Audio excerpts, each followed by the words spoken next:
The Africonomie Summit 2015 held its second and final day session looking at the Nigerian economy in context.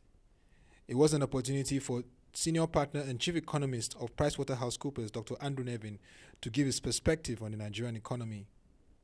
The one overwhelming thing, though, about the fiscal structure in this country is how little tax revenue Nigeria collects. So if we look at, whether we look at the sub-Saharan average, the OECD average in our paper, average tax collection is about 16, 17, 18% of GDP. If you take out the oil revenue, the tax revenue collection in Nigeria is barely more than 2%. So the good news is that there's tremendous room, for this fiscal problem to be solved, at least at the federal level.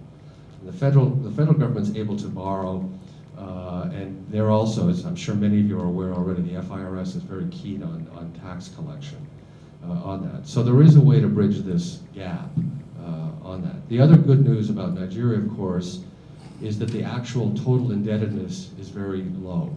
If you look at some of our charts, it's quite interesting because the interest charges are a very high percentage of the federal government deficit.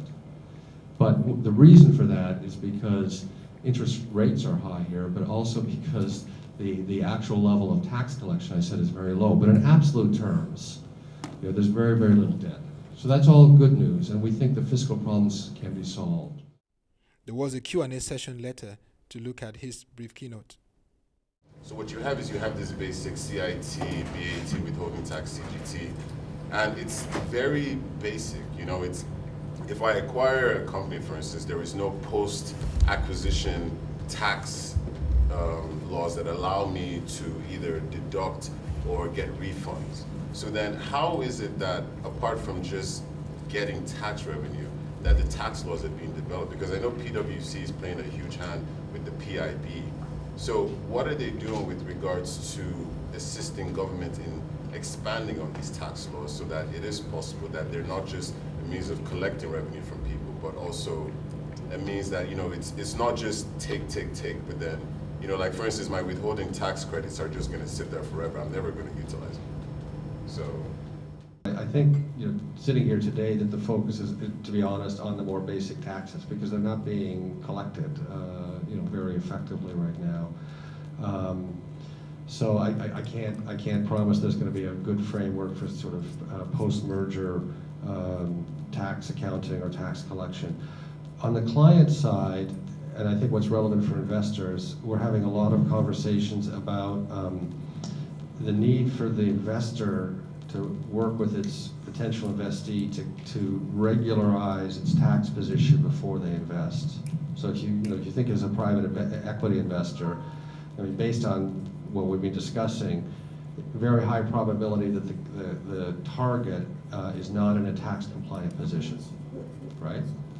So as an investor, it's a huge liability or exposure for you. Very important to get the company to regularize it. Now, what does that process mean? So I think certainly the FIRS and at the Lagos state level, the people in the tax groups are, they're smart people. They recognize what's happened. There's no purpose in putting a company out of business through the tax regularization process. So there is a discussion and a negotiation about two components of it. One component of it is, what is the payment for not being a tax compliant position in the past that needs to be made to bring it, tax compliance and some sort of settlement, and then what's the structure and going forward to make sure it stays tax compliant.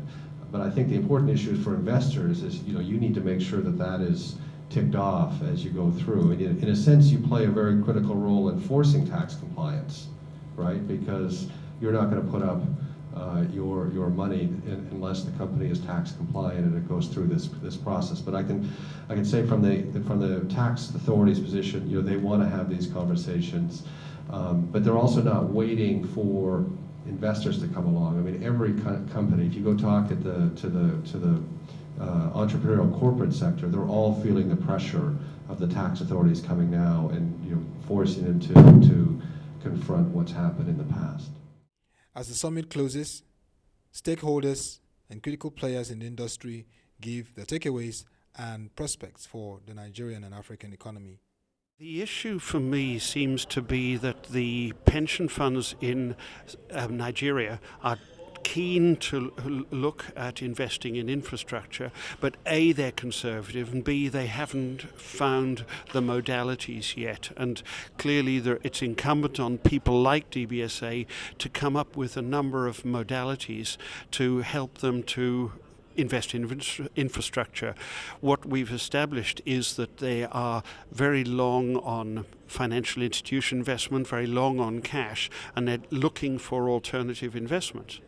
And from a macro perspective, we need their money. The infrastructure needs the money that the pension funds have got. That's clear.